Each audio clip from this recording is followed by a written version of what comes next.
My name is Toby Wilderotter, and today I will be presenting two monologues from the plays Dear Chuck by Jonathan Dorff and The Play That Goes Wrong by Henry Lewis.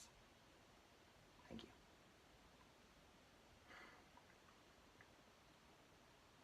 My grandmother had numbers on her arm. She was really little.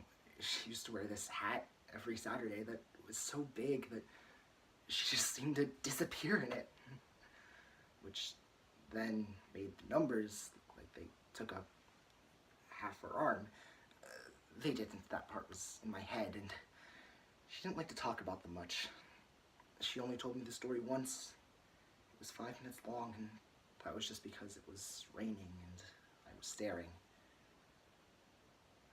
There's this boy in my math class, and he has a swastika on his arm.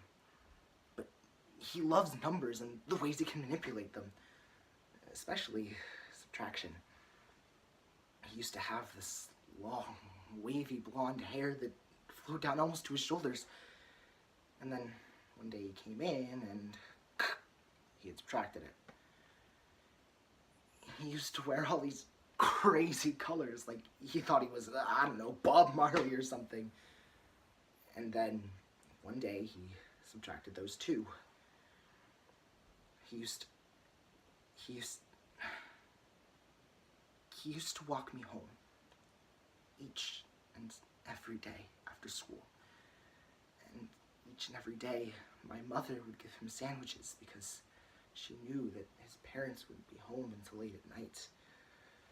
Until 6 months ago when he decided to subtract me and all his other old friends. And finally his name, until he became just the boy in my math class.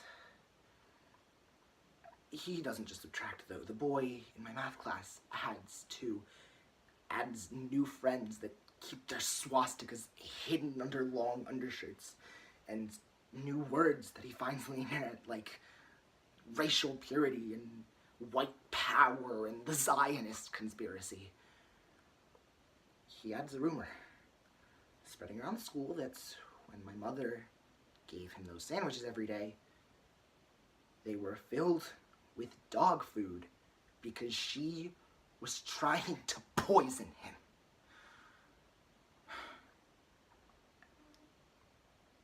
We all have to teach a math lesson this year. Yesterday was his. He goes up to the board and he takes the marker and writes the number 6 million.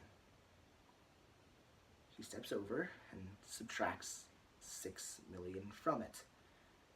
And then he turns around and he's smiling and he says, the answer is 0. And the teacher asks him, well, what's your question? And he says,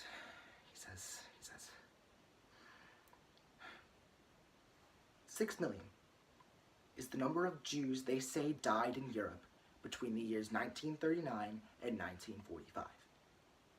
6 million is also the number they made up. They made it up. 0 is the number that really died. Not counting natural causes or whatever. And at that moment, I just want to subtract him. Not just from math class or from the school, but from the world. He's 16 years old, and he has that smile, that goddamn smile, that I just want to rip off his face. If he died, I wouldn't care. Just let a car subtract him while walking in the street one day, or a bullet, or cancer, or just let something subtract his air until he cannot breathe anymore. And then I remember my grandmother and the numbers she wished she could live without. And I think back to those 5 minutes in the rain when I asked her if they still hurt. And she said, really quiet so my father wouldn't hear, she said, I wish they weren't there. But there are just some things that you have to live with. Or live through.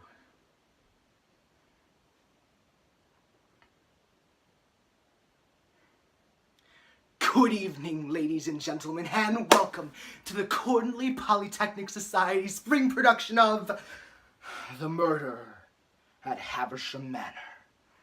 I would like to personally welcome you to what will be my directorial debut, as well as our first production, where I am the head of the Drama Society. We would like to particularly welcome you to this show because for the first time in our society's history, we have found a play that fits our company's numbers perfectly. If we're honest, a lack of numbers has hampered past productions, such as last year's Chekhov play, Two Sisters.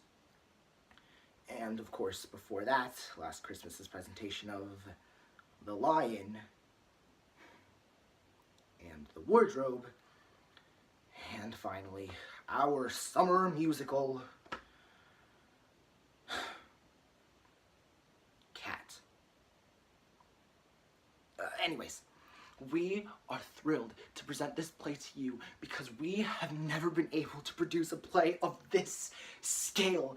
It's no secret that we usually have to contend with a smaller budget than most companies do, as we had to in our presentation of the Roald Dahl classic, James and the Peach.